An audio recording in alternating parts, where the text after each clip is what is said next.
자, 우리 오늘 말씀을 다시 한번 펴볼까요? 우리 한번 띄워주세요. 그리고 8절을 읽으실 때 지명과 인명에 자기 이름을 넣어서 읽으십시오. 지명과 인명에 자기 이름을 넣는 거예요. 자, 우리 한번 다 같이 읽어볼까요? 시작. 그러나 나의 종 너 제상아, 내가 택한 제상아, 나의 벗 아브라함의 자손아, 내가 땅끝에서부터 너를 붙들며 땅 모퉁이에서부터 너를 부르고 내게 이르기를 너는 나의 종이라. 내가 너를 택하고 싫어하여 버리지 아니하였다 하였노라. 두려워하지 말라. 내가 너와 함께함이라. 놀라지 말라. 나는 내 하나님이 됨이라. 내가 너를 굳세게 하리라. 참으로 너를 도와주리라. 참으로 나의 의로 오른손으로 너를 붙들리라. 아멘. 누구에게 얘기하신 거예요? 여러분들에게. 할렐루야. 잊지 마십시오. 여러분들 적어 놓으세요. 여러분들 우울하거나 힘들거나 상처받거나 삶의 모든 것을 잃어버린 것 같거나 그랬을 때 반드시 이 말씀 꺼내 들어서 나에게 하시는 말씀이구나 붙들기 바랍니다. 할렐루야. 그게 믿음의 출발이에요. 붙들지 않고 내 방식대로 내 마음대로 해석하는 건 절대 믿음의 방법이 아닙니다.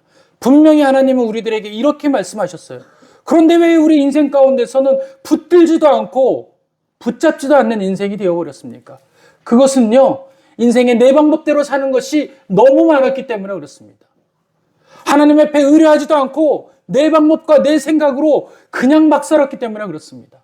이제 막 사는 인생이 아니라 붙들고 사는 인생, 붙잡혀 사는 인생 되시기를 간절히 축원드립니다. 여러분들 인생 가운데는요, 살아가면서 너무도 많은 것에 놀라고 또 두려워합니다.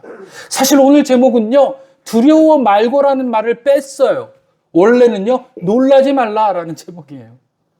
그런데 여러분들 제가 이 말씀을 드리면요, 목사님 뭐 예언자세요? 자꾸 그런 얘기를 하실 수 있습니다. 그런데 저도 모르겠어요. 저도 놀라서 이 말씀이 주어지는 은혜가 너무 충만해서 이 얘기를 빼고 할 수가 없는 겁니다. 지난주 예배가 끝나고 저는 너무도 힘들었어요. 그 이유는요, 5월 말까지 너무도 많은 말씀들을 전할 수 있는 은혜가 있었기 때문에 그렇습니다. 그 말씀은 순서가 있었고요. 하나님이 주제도 주셨다라고 제가 지난주에 여러분들에게 간증을 드렸죠. 그러고 난 다음에 하다 보니까 이번 말씀이 두려운 거예요. 어떻게 하지? 5월까지는 가정의 달이라는 것 때문에 뭐 어떻게 해도 우리가 은혜가 되고 주제가 많을 수 있는데 6월은 어떡하지? 그리고 첫 주는 어떡하지? 그런 말씀이 있는데 하나님께서 한 주 동안 주셨던 그 이야기, 그리고 매일매일 제가 말씀 보는 그 이야기 중에서 주제 3가지를 저에게 던져주시는 겁니다. 그 주제 2가지는요, 다음 주와 다다음 주로 하라라는 은혜를 주셨고요. 그 주제 첫 번째가 세 개의 주제 중에서 첫 번째가 오늘 저와 여러분들이 나누게 된 겁니다. 그런데요, 그 제목이 놀라지 말라예요. 그런데 저는요, 월요일서부터 화요일, 수요일까지 이르도록 놀라는 일이 너무 많았어요. 여러분, 혹여나 오해하지 마십시오. 오늘 이 설교는 여러분의 이야기일 수도 있겠지만 먼저는 저의 이야기라는 것입니다. 한 아버지로서요, 너무 놀라는 일들이 많았습니다. 첫 번에는요, 우리 아들이 군대를 간대요. 막내 아들이. 너무 놀랐어요. 그런데 그 군대 간다는 게 왜 놀랄까요? 라고 이야기하는데요. 우리 큰아들이 상근예비역 나왔어요. 그리고 둘째 아들은 그 큰아들보다 키도 크고 몸도 비대하잖아요. 그래서 저는 마음속에 그렇게 알고 있었죠. 상근예비역이야. 하나님께서 그렇게 해주실 거예요. 그런데 전혀 그렇지 않고 갑작스럽게 현역이 떨어진 거예요. 너무도 놀랐죠. 그 마음을 감출 수가 없었습니다. 그런데요, 수요일이 지나고 또 어떤 집사님이 저에게 놀라운 소식을 주는데 그 가정의 이야기를 살짝 전해주시는데 저는 너무 놀랐어요. 그 가정 때문에도 놀랐고 하나님께서 주시는 제목에서도 놀라게 됩니다. 놀라지 말라라는 이유가 바로 그런 의미인 줄 알았어요. 그래서 토요일 날 말씀을 보고 해석을 하고 있는데 그 놀라지 말라, 제가 놀랐던 그 놀람이 아니라 하나님은 더 깊숙한 놀라지 말라의 이야기를 우리에게 하고 계시고 싶은 거예요. 하고 싶으신 거예요.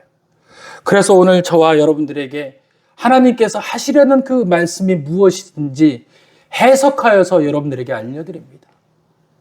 그 이야기를 듣고 여러분 삶 가운데서도 그런 일이 혹여나 행여나 있다면 이제는 놀라지 마십시오.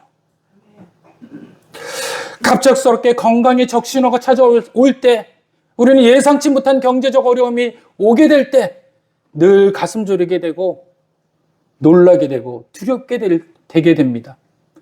그리고 부모가 자식을 키우게 되면 늘 한결같이 갖는 문제, 자녀의 문제 때문에 가슴 졸이는 놀람과 두려움이 있게 되는 것이죠. 그리고 가까운 이들에게서 받는 관계의 상처 때문에 갑작스럽게 놀라게 되고 두렵게 됩니다. 그리고 더 무서운 것은 내 인생의 한 치 앞을 알 수 없는 불안한 미래 때문에 더 놀라고 염려가 되고 걱정한다라는 겁니다.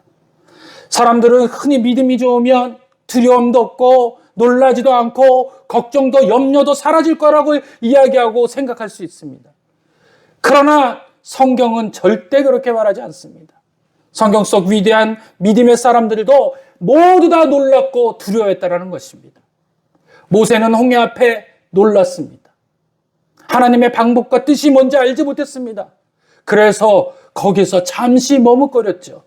그랬더니 하나님께서 그에게 이야기합니다.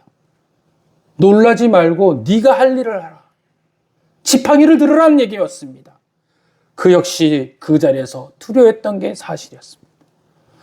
골리앗 앞에 사울도 군대들도 두려워하고 떨고 있었습니다. 그렇다면 풍랑 속의 제자들은 어땠을까요? 그들도 마찬가지로 떨고 비명을 질렀습니다. 그리고 예수 앞에 나가지 않았습니까? 문제는 두려움이 찾아오느냐가 아닙니다. 문제는 그 두려움이 내 삶을 얼마나 점령했느냐라는 것이 중요한 겁니다. 여러분들, 두려움은 찾아올 수 있습니다. 그러나 그 두려움이 나를 점령시키지는 말아야 한다는 것입니다. 그런데 그 두려움이 이미 내 삶에 점령당했다면 이제 손쓸 바가 없게 되는 것이죠. 점차적으로 나를 점령해 나가려는 것입니다. 하나님은 두려움 앞에 떨고 있는 우리에게 말씀하십니다. 두려워하지 말라, 놀라지 말라. 그런데 이 말씀은 단순히 힘내라, 용기를 내라, 막연한 위로가 아니라는 것입니다. 이 말씀은 하나님께서 결코 포기하지 않겠다라는 단언하시고 선포의 말씀입니다. 당신의 백성들을 절대 사탄에게 넘겨주지 않겠다. 두려움에 빼앗기지 않겠다. 염려 가운데 놓지 않겠다. 그게 부모의 마음인 거예요. 여러분들의 자녀가 두려워할 때 그 두려움에게 뭘 먼저 주십니까? 여러분들 사랑 주지 않습니까? 그리고 이야기하지 않습니까? 엄마가 옆에 있으니, 아빠가 옆에 있으니 두려워하지 마. 염려하지 마. 다 잘 될 거야. 아빠, 엄마가 나서서 해줄 거야. 그렇게 이야기하는 저와 여러분, 엄마, 부모 아닙니까? 그런데 정작 엄마, 부모 된 나는 두려움에 방치되어 있다면 누가 나를 보호하냐는 거예요. 그때 여러분 돌아가셔야 합니다. 하나님께로 돌아가십시오. 예수에게 나가십시오. 주님을 붙들어야 한다는 것입니다. 이것이 바로 주님께서 우리에게 약속을 이행하실 수 있는 은혜인 것입니다. 그것 때문에 십자가에 못 박혀 죽으셨다라는 겁니다. 그러니 우리는 십자가 앞에 나가야 되는 겁니다. 내가 두렵고 놀라고 염려되는 이유가 여러 가지가 있는데 이걸 해결할 수 있는 방법이 바로 주님 아니십니까? 그것 때문에 십자가에 못 박혀 돌아가시지 않으셨나요? 그러니까 이제 제가 당연하게 주님께 말씀드립니다. 제가 두려워하지 않게 하옵소서, 놀라지 말게 하여 주옵소서. 당당하게 주 앞에 나가셔야 하는 것입니다. 주님이 십자가에 돌아가셨기 때문에 그렇습니다. 이미 여러분들이 두려워하고 놀라운 싹을 이미 주님이 다 갚으신 겁니다. 그렇기 때문에 우리는 믿음을 붙잡으면 그 두려움은 떠나가게 될 줄 믿습니다. 그래서 예수님께서도 수고하고 무거운 짐진 자들아 다 내게로 오라 라고 말씀하신 것입니다. 그 이유는 무엇 때문에 그렇습니까? 두려워하고 염려하는 것이 지배당하지 말고 이제 그 지배에서 벗어나서 은혜로 나가라 라는 말씀인 것입니다. 백성들의 오늘 말씀해 보니까 여러분들이 이 말씀을요 잠시 살펴보면요, 이제 이사야 선지자가 백성들에게 이야기합니다. 아직 멸망당하지 않았어요. 그런데 이제 곧 너희가 멸망당할 거라는 거예요. 바벨론이 쳐들어와서 쑥대밭을 만들고 성전을 허물고 성전에 있는 모든 것을 다 가져갈 거라는 거예요. 그리고 급기야 자녀들을 죽일 거며 또 너희는 포로가 되어서 그 이방 땅 바벨론으로 끌려갈 거라는 거예요. 그리고 에레미야는 더 심하게 이야기합니다. 너희가 그 땅에서 70년 동안 살게 되리라. 어떤 염려가 생겼겠어요? 백성들이 갑자기 공포가 밀려옵니다. 두려움이 밀려오게 됐어요. 첫 번째는 뭐냐면 하나님이 우리를 버리셨나? 하나님이 우리를 떠났구나. 하나님이 어떻게 우리를 떠날 수 있지? 우리는 하나님의 백성인데 이 염려가 몰려오게 되는 겁니다. 놀람이 몰려오게 되는 거예요. 두 번째는 뭡니까? 바벨론의 신이 이스라엘 신을 이겼구나. 우리의 신이 졌구나. 라고 이야기하는 것입니다. 그런데 거기에서 하나님께서 이렇게 이야기하시는 겁니다. 너는 나의 종이다. 내가 너를 택하였다. 내가 너를 붙들었다. 내가 너를 싫어하여 버리지 아니했다. 분명히 이들은 버렸다라고 생각을 하고 떠났다라고 생각을 했는데 하나님께서는 계속해서 아니다라고 이야기를 하고 계신 겁니다. 아직 그 일은 이루어지지 않았습니다. 그런데 그 일이 이루어지기 전에 하나님께서는 그들 안에 하나님의 사랑을 넣고 구원을 넣고 은혜를 집어넣기 시작했다라는 겁니다. 물론 그렇다고 해가지고 바벨론 포로가 안 된다라는 것은 아닙니다. 그것은 포로가 될 겁니다. 그 이유는요. 그 수많은 시간 동안 하나님께서 하지 말라라는 일들을 많이 얘기했어요. 여러분들 우리 인생 가운데서 부모가 하지 말라는 일들이 너무 많죠. 또 자녀에게 하지 말았으면 하는 얘기들이 많습니다. 그래서 하지 말았으면 하는 얘기를 계속해서 이야기하는데도 못 받아들이고 할 때는 마지막은 어떻게 하세요? 네 마음대로 해라. 혼나는 건 중요해요. 많이 혼나도 그 짓을 멈추지 않아요. 그럴 때 뭐라고 얘기해요? 네 마음대로 해. 그런데 그것이 포기일까요? 아니에요. 포기 아니에요. 절대 포기할 수 없죠. 방치할 수 없죠. 그 아이가 지쳐서 떨어질 때까지 기다리는 거예요. 그리고 그 아이가 다시 돌아오면 어떻게 합니까? 예전처럼 나의 아들아, 나의 딸아 품어주게 되는 것이죠. 기다리는 것입니다. 오늘 이스라엘 백성에게도 하나님은 그 수많은 순간 동안 내가 너희들을 꾸짖기 전에, 내가 너희를 마지막으로 멸하기 전에 돌아와라라고 이야기합니다. 그리고 그들이 불순종과 우상숭배와 자기 마음대로 하나님을 알지 못하는 그런 시기를 계속해서 벌일 때 하나님께서는 그들에게 이야기하시는 겁니다. 그리고 최후 통첩하시죠. 이제 너희가 바벨론 포로로 끌려갈 것이다. 그리고 70년간 있게 될 것이다. 그러나 여기서 우리가 정말로 중요한 것은 내가 너를 싫어하여 버리지 아니하였다. 할렐루야. 싫어서 너를 그곳에 보낸다는 게 아닙니다. 싫어서 내가 버린 것처럼 하는 게 아니라는 거예요.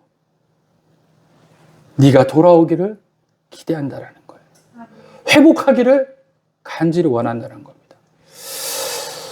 행동을 교정하라고 명령하시기 전에 사랑을 먼저 주시는 하나님, 내가 너를 버리지 아니하였다. 이것이 하나님의 심장의 이야기인 것입니다. 이스라엘은 하나님 앞에 실패했습니다. 우상을 숭배했죠. 불순종했죠. 그 대가로 징계를 받는 것은 당연한 것이었죠.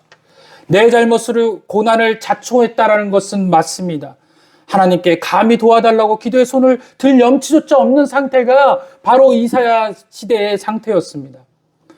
오늘 우리도 그렇지 않습니까? 내 잘못 때문에 이런 어려움을 겪는 건 아닐까? 자책하여 낙심합니다. 그래서 우리 집안의 모든 일들이 다 나 때문에 이루어진 것처럼 착각하기도 합니다. 사실은 이건 사탄의 교묘한 술수인 것이죠. 절대 하나님은 그렇다고 해서 나를 버리지 않습니다. 오늘 본문에 나와 있지 않습니까? 내가 너를 싫어버려서 버린 적이 한 번도 없다라고 이야기하는 것입니다. 얼마나 놀라운 은혜입니까? 여러분들 이 이야기를 볼 때 신약의 성경에 나오는 탕자에 대한 이야기를 생각 아니할 수 없죠. 탕자도 마찬가지로 마지막에 아버지에게로 돌아오지 않습니까? 그때 그 아버지가 그가 다 탕진한 모든 것에 대해서 이야기합니까? 그걸 가지고서 뭐라고 하십니까? 그러지 않잖아요. 돌아온 것만 해도 감사하다는 거예요. 버선발로 뛰어나가서 그를 안고 있습니다. 그런데 여기에서 잠시 사라진 내용이 있습니다. 중요한 거는요, 아버지는 자식이 나가는 그 순간서부터 그 언덕에 서서 계셨다라는 것입니다. 오늘 우리 하나님도 우리의 삶의 그 모퉁이에서부터 끝까지 거기에서부터 서 계셨다라는 겁니다. 그래서 오늘 9절에는 이렇게 이야기합니다. 내가 땅 끝에서부터 너를 붙들며 땅 모퉁이에서부터 너를 부르고. 끝과 모퉁이는 같은 이야기 아닙니까? 그러니까 끝에서 끝을 이야기할 때 모퉁이와 끝을 이야기하는 것입니다. 다시 말하면 너의 땅끝, 인생 땅끝이라는 것을 뭡니까? 땅이라는 것은 인생을 이야기하는 거예요. 다시 말하면 너의 첫 인생서부터 너의 끝나는 인생까지 내가 너를 실어버린 적이 없다. 내가 너를 끝까지 사랑하노라. 할렐루야. 이쯤 되면 아멘 해야 되지 않습니까? 여러분들의 이야기인 거예요. 여러분들에게 이야기하시는 아버지의 마음이신 것입니다. 하나님은 한 번도 우리 곁을 떠나지 않았습니다. 그렇다면 우리는 오늘 이 본문 말씀 중에서 중요한 두 단어를 확인해 볼 필요가 있습니다. 첫째는 두려워 말라라는 겁니다. 히브리어로 야레라는 뜻입니다. 압도적인 공포를 느끼거나 위협 앞에서 무서워 떠는 상태를 뜻합니다. 하나님은 우리에게 인간적인 감정을 두려움이 아예 느껴지도 못하게 막아서는 분은 아니십니다. 그러나 그걸 요구하시고 무리하게 밀어붙이시는 분도 아니라는 겁니다. 벼랑 끝에 서면 두려운 것이 인간의 자연스러운 감정입니다. 하나님께서 말씀하시는 본뜻은 이것입니다. 그 두려움 속에 두려움을 갖긴 하겠지만 파묻혀 살지는 말아라. 왜 그렇습니까? 내가 강해서입니까? 내 믿음이 대단했기 때문에 그렇습니까? 아니라는 거예요. 명확한 이유를 본문에서 밝히고 있지 않습니까? 뭐라고 이야기합니까? 파묻혀지지 말아라. 그 이유 뒤의 이유. 내가 너와 함께함이라. 너가 그 두려움에 파묻힐 이유가 없어. 그 이유는 뭐야? 내가 너를 버리지도 않았고 땅 끝에서부터 땅 모퉁이까지 내가 너를 지키고 있어. 그러니 두려움은 갖는 건 맞아. 두려울 수 있어. 그러나 포기하지 말고 거기에 묻혀있지 마. 내가 있잖아. 그래서 여러분들 인생 가운데서 여러분의 육신의 아버지한테 전화 한 통화 왔어요. 아빠가 있어. 걱정하지 마. 위안되잖아요. 그래, 아빠가 있어. 그처럼 우리 하나님이 계신 줄 믿으시길 바랍니다. 본문의 주어를 유심히 살펴보십시오. 온통 그 주어가 하나님으로 뒤덮여 있습니다. 내가 너와 함께함이라. 나는 내 하나님이 됨이라. 내가 너를 굳세게 하리라. 내가 너를 도와주리라. 내가 너를 붙들리라. 다 내가로 시작합니다. 여러분들 이 내가를 잊지 마십시오. 얼마나 하나님 다급하셨으면 내가라고 이야기했겠습니까? 우리에게 너무 악착같이 버텨라 그렇게 이야기하시고 멀리 계시는 분이 아니라는 겁니다. 내가 너를 붙들고 있으니 걱정 마라. 내 손을 잡아주시는 분이라는 것을 알게 하시는 대목이라는 것입니다. 그러므로 참된 믿음은 나는 강하다, 나는 할 수 있다가 아닙니다. 내가 뭔가 해야겠다라는 것이 아니라는 거예요. 나는 약하지만 전능하신 하나님이 나를 붙들고 계신다라는 말입니다. 그래서 우리는 해석을 달리해야 돼요. 이제 내가 하는 것이 아니라 하나님이 나를 붙들고 계시구나. 할렐루야. 그리고 또 다른 단어를 살펴볼 필요가 있습니다. 그 이유는 하나님께서 두려워 말라보다 한 발자국 더 나갔다라는 것입니다. 그 이야기는 놀라지 말라라는 겁니다. 사실은 이 말씀이 더 핵심인 겁니다. 우리는 흔히 이것을 갑자기 깜짝 놀라다라는 말로 생각할 때가 많습니다. 하지만 히브리어 원어의 의미는 훨씬 더 깊고 처절합니다. 원어로 놀라다라는 것은 샤인데 그 속뜻은 두려워서 사방을 두리번거리지 말아라 라는 뜻이에요. 눈치를 보고 중심을 잃어버리지 말아라 라는 것이에요.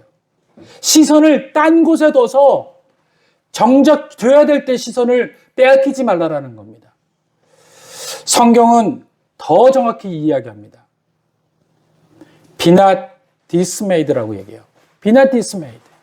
원래 우리는 surprise라고 이야기해야 되잖아요. 놀라다, surprise. 이거는 뭐냐면 갑작스럽게 환경땡에서 깜짝 놀란 거예요. 누군가 나를 놀래킬 때, 아, 놀라! 이럴 때 서프라이즈라고 이야기합니다. 근데 be not dismayed라는 뜻은 낙심하다, 상황에 압도되다라는 뜻이에요. 그런데 오늘 이 성경은요, 상황에 압도되어서 놀란 상태를 이야기하고 있어요. 그러니까 여러분들이 깜짝 놀라다라는 것은 여러분들의 인생 가운데서 상황에 압도당해서 내가 놀라는 거예요. 내가 해결할 수 있는 방법이 아닌 거예요. 너무 큰 산 같은 거예요. 그래서 놀라는 거예요. 마치 전쟁터 사방에서 적군에게 포위된 병사가 살 길을 찾지 못해 눈동자를 이리저리 굴리는 거. 이제 끝났다. 어떡하지? 큰일 났다. 당황하며 혼이 나간 상태, 바로 눈동자가 돌아간 상태인 겁니다. 하나님은 말씀하십니다. 그렇게 사방을 두리번거리지 말아라. 두려움에 내 삶의 주도권을 뺏기지 말아라. 환경에 내 중심을 뺏가지 말고 문제가 너를 지배하게 내버려 두지 말아라. 너는 내가 지킬 거야. 내가 함께 할 거야. 그러니 문제 안에 네 삶을 그렇게 방치하지 마. 그 시선에서 좀 더 떨어져서 나를 향하라는 거예요. 두려움도 보이지 않고 놀람도 보이지 않고 하나님 역시 보이지 않습니다. 그런데 왜 보이지 않는 것들을 상대하는데 보이지 않는 것에 우리는 계속해서 눈을 고정하냐는 거예요. 보이지 않는 하나님께 눈을 고정하십시오. 똑같이 보이지 않습니다. 그러나 오른손으로 붙드시는 하나님은 능력 있으신 분인 줄 믿으시길 바랍니다. 우리의 문제를 바라봅니까? 왜 걱정거리가 묵상합니까? 그런데 어느 순간 그 문제가 나를 바라보며 지배하기 시작을 합니다. 처음에는 우리가 문제를 바라보고 걱정거리를 묵상했는데 어느 순간 그 문제를 바라봤던 그 문제가 나를 바라보며 이제 나를 지배하기 시작을 하는 겁니다. 처음에는 내가 걱정을 시작했는데 어느새 그 걱정이 내 삶의 제일 좋은 자리를 차지하고 나를 쥐고 흔들게 되는 겁니다. 기도할 때도 그 걱정, 예배할 때도 그 걱정, 잠잘 때도 그 불안, 하루 종일 온통 그 문제에만 마음을 빼앗기고 사방을 두리번거리는 거. 바로 저예요. 목사인데도 제가 아들 때문에 두리번거리고, 기도할 때도 아들 걱정하고, 예배할 때도 하나님 도와달라고 얘기하고, 온통 두리번거리니 어떻게 하나님을 바라볼 수 있었겠습니까? 그런데 이 말씀을 준비하면서 그것이 아니구나 라고 회복하게 되었다는 겁니다. 여러분들 저와 같이 되지 마시고 이제 여러분들 사방에 두리번거리지 말며 하나님을 바라보는 똑바로 쳐다보시는 귀한 성도님 되시기를 간절히 원합니다. 목사인 저도 결단하고 쳐다볼 것입니다. 그러니 여러분들도 그렇게 쳐다보는 훈련을 하시길 간절히 축원드립니다. 말씀을 더 깊이 나눌 수 있습니다. 그러나 말씀을 축약해서 함께 나누려고 합니다. 본문은 확실한 답을 줍니다. 나는 내 하나님이 됨이라. 이것이 기독교 신앙의 본질입니다. 이스라엘 백성들이 눈앞에 바벨론의 강력한 군대가 보였지만, 무너지는 나라와 불타는 성전, 비참한 포로의 미래가 보였지만, 사방을 둘러봐도 소망이 없어 두리번거렸고, 또 하나님은 그들에게 시선을 강제로 돌리시라고 말씀을 하시는 상황까지 이르렀습니다. 환경은 변하고 상황은 흔들지라도 나는 여전히 내 하나님이다 라고 말씀하시는 것입니다. 성도는 세상에 문제가 없는 사람이 아닙니다. 똑같이 폭풍을 만나는 것입니다. 그러나 성도는 폭풍 속에서 하나님이 여전히 나의 하나님이심을 믿고 시선을 고정할 줄 아는 사람입니다. 여러분들 세상 사람과 달라야 되지 않겠습니까? 바뀌어야 되지 않겠습니까? 이제 하나님께 고정하시는 사람 되길 원합니다. 여러분 찬송가 413정 내 영혼 평안해라는 찬양이 있습니다. 1874년 미국의 신실한 크리스찬이었던 변호사 호레이시오 스패포드라는 사람은 인생 최대의 비극을 맞습니다.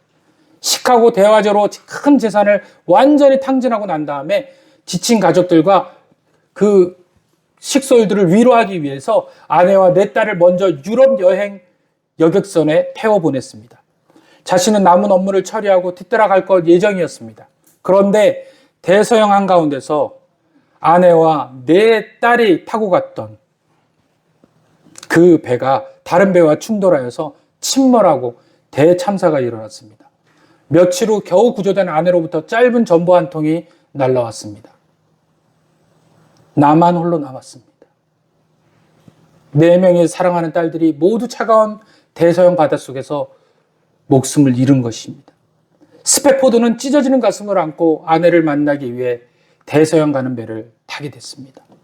깊은 밤 배가 항해하던 중 선장이 그를 불렀습니다. 스패포드 씨, 지금 이 자리가 당신의 딸들이 수장된 바로 그 지점입니다. 그 거칠고 깊은 바다를 보며 원망했고 통곡했고 하나님을 저주했습니다. 인간적인 슬픔과 놀람, 절망이 너무도 몰려온 것입니다. 세상에 나의 모든 재산을 다 잃어버리고 내가 정말 금쪽같이 여겼던 그 딸 4명을 다 데려가시고 도대체 나에게 무엇을 하라고 이렇게 고통을 주십니까? 하나님, 왜 나에게 이런 시련을 주십니까? 라고 원망할 수 있었는데 그는 원망하지 않았습니다. 그리고 그 거친 파도 속에서 그는 절망에 점령당하지 않고 이겨낸 겁니다. 놀라지 않았습니다. 다시 말해 점령당하지 않았다는 겁니다. 오히려 그 밤 하나님이 주시는 초자연적인 평안을 경험하며 눈물로 그 순간에 시를 적기 시작합니다. 그것이 우리가 잘 아는 찬송가 413장인 것입니다. 내 평생에 가는 길 순탄하여 늘 잔잔하든지 큰 풍파로 무섭고 어렵게 되든지 나의 영혼은 늘 편하다. 내 영혼 평안해. 내 영혼 평안해. 그는 고통을 느끼지 않는 로봇이 아니었고 눈물을 흘리지 않는 비정한 사람도 아니었습니다. 그러나 그는 두려움에서 자신의 영혼을 통째로 내어주지 않았다라는 겁니다. 비극이 그의 믿음을 삼켜버리도록 방치하지 않았습니다. 거기에서 인생을 완전히 송두리째 빼앗기고 자살할 수도 있는 그런 난간이었지만 그는 그 일을 택하지 아니하고 하나님을 택하게 되는 것이었습니다. 문제가 해결되었기 때문이 아닙니다. 그 비극의 바다 한가운데서도 여전히 하나님이 나의 하나님이 되심을 바라보았기 때문에 위로함을 받은 것입니다. 위로함은 하나님에게서 오는 것입니다. 환경으로 절대 우리를 위로할 수 없습니다. 그렇다면 두려움과 놀람을 이기는 실제적인 삶의 방법이 무엇일까요? 첫째, 걱정의 혼잣말을 기도의 대화로 바꾸어야 합니다. 두려움이 찾아옵니까? 우리 안에 가장 먼저 일어나는 현상은 부정적인 독백입니다. 혼잣말. 큰일 났다. 이제 어떡하지? 나 정말 망하는 거 아닐까? 끊임없이 스스로에게 계속해서 절망적으로 예언합니다. 이 걱정의 혼잣말을 멈추십시오. 끊어내십시오. 그 문장 그대로 하나님께 말을 거는 기도의 대화로 바뀌어야 되는 겁니다. 여러분들이 혼잣말하는 것을 하나님이 은밀히 들으신다고 했습니다. 그 은밀히 들으시는 말을 걱정의 말보다 믿음의 말로 바꿔야 되는 겁니다. 어떡하지라는 독백을 하나님 이제 제가 어떻게 해야 합니까? 바꿔야 됩니다. 이제는 내가 어떡하지로 끝났다면 이제 하나님 어떻게 해야 합니까? 그리고 내 안에 갇혀있던 시선을 하나님께 향해 옮기셔야 합니다. 하나님, 이제 저는 모르겠어요. 하나님 해주세요. 도와주십시오. 제가 저를 내려놓겠습니다. 그랬을 때 하나님께서는 비로소 하나님의 일하실 타이밍을 찾게 된 겁니다. 할렐루야. 나는 작고 내가 할 수 없는 게 많지만 우리 하나님은 크고 할 수 있으신 일이 많다는 겁니다. 하나님의 하시기에 내려놓으십시오. 약할 때 강함 되십니다. 우리가 약해져야 주님이 강해지시게 될 줄 믿습니다. 두 번째는요, 사방 환경 보지 말고 하나님 약속 위를 보겨야 하는 것입니다. 원어의 뜻처럼 놀라는 것은 샤라고 했습니다. 사방을 두리번거리는 것은 환경을 보거나 이 땅에 있는 것을 주목하는 겁니다. 우리는 문제가 터지면 자꾸 사방을 봅니다. 이 사람 저 사람 눈치를 보고 환경의 변화를 일희일비합니다. 그럴 때 두리번거리던 고개를 들어 하나님의 약속을 보아야 합니다. 내 감정과 처한 상황은 매일 요동치지만 내가 너를 결코 실어버리지 않았다. 하신 하나님의 말씀은 영원히 변하지 않는 단단한 바위와 같은 것입니다. 내 감정을 믿지 말고 기록된 하나님의 약속을 바라보는 훈련 삼으시길 바랍니다. 그래서 제가 여러분들에게 말씀을 드렸죠. 오늘 이 말씀이 반드시 여러분들의 수첩 안에 있기를 원합니다. 어떤 분은 찍으십시오. 적으세요. 그리고 가지고 다녀서 내 상황에서 삶을 자꾸 들이번거릴 때 그때 이 말씀을 꺼내십시오. 하나님의 약속하셨지 않습니까? 이사야 41장 8절, 9절, 10절에 이렇게 나에게 약속하시지 않았습니까? 목사님도 그렇게 얘기하지 않았습니까? 미셔야 합니다. 하나님한테. 하나님은 기쁘게 네가 그 말씀을 기억하고 있구나. 기뻐하며 우리의 원하는 대로 방향을 이끄실 줄 믿습니다. 아멘. 마지막으로는요, 의로운 오른손에 내 삶을 맡기는 하루의 행복이 필요합니다. 하루의 행복을 찾으십시오. 우리가 왜 놀랍고 두렵습니까? 내 삶의 운전대를 내가 잡고 내가 책임자라고 생각하기 때문에 그렇습니다. 내 능력 밖의 일이 터지니 공포가 찾아오는 것입니다. 오늘 본문에 나의 의로운 오른손으로 너를 붙들리라 라고 이야기합니다. 할렐루야. 매일 아침 눈을 뜰 때마다 내 삶과 자녀와 미래를 하나님의 오른손 위에 얹어드리는 훈련을 하십시오. 하나님 오늘 시작합니다. 아이들이 나갑니다. 이제는 제가 이 아이들이 나갈 때 볼 수도 없고 알 수도 없습니다. 저도 시작을 하려고요. 아이가 나갈 때 무슨 일이 일어나는지 저는 모르더라고요. 그런데 하나님이 기가 막히게 인도하실 때가 많아요. 어제도 제가 그걸 경험을 했어요. 차마 말씀을 드리지 못하지만. 그런데 그 은혜 가운데 하나님의 오른손이 나를 붙들고 계시더라는 겁니다. 그래서 여러분들 이제 아침에 뜰 때마다 무조건 특별히 자녀와 자신의 삶과 자신의 가지고 있는 일하는 일터와 사업처를 위해서 맡기셔야 합니다. 오른손 위에 얹어드리세요. 맡김의 기도가 필요합니다. 하나님, 내 사업처를 맡깁니다. 내 생명을 맡깁니다. 내 가정에 있는 아내를 맡깁니다. 자녀를 맡깁니다. 하나님, 붙들어 주옵소서. 하나님, 오늘도 저는 제 힘으로 이 세상을 이길 수 없습니다. 주님의 강한 오른손에 나를 맡기니 행복하게 세상의 은혜를 평안함으로 살게 도와 주옵소서. 기도하시길 바랍니다. 말씀 마칩니다. 여러분의 마음 두렵게 만드는 게 무엇입니까? 사방을 두리번거리게 만들며 흔들게 하는 문제는 무엇입니까? 하나님, 오늘도 흔들리는 우리를 향해 오른손을 내밀며 이렇게 말씀합니다. 내가 너를 택했다. 내가 너를 붙잡았다. 내가 너를 절대로 버리지 아니하였다. 그러므로 두려워 말라. 왜냐하면 내가 너와 함께 하니까. 그리고 놀라지 말아라. 왜냐하면 나는 내 하나님이 되니까. 성도 여러분, 삶에서 두려움 찾을 수 있습니다. 오게 됩니다. 목사인 저에게도 그 두려움이 있습니다. 기절초풍할 만큼 너무도 참담한 일들도 있을 때 있습니다. 이제 사방 두리번거리지 않으려고요. 여러분도 두리번거리지 마십시오. 내 영혼을 두려움에 잠식당하지 않게 하시길 바랍니다. 여러분은 세상에 홀로 남겨진 고아가 아니라 전능하신 하나님 손에 꼭 붙들린 하나님의 자녀입니다. 우리는 홀로 걷는 자들이 아니라 임마누엘 하나님과 함께 걷는 자들입니다. 그러므로 오늘도 그 하나님을 바라보며 믿음으로 담대히 고백합시다.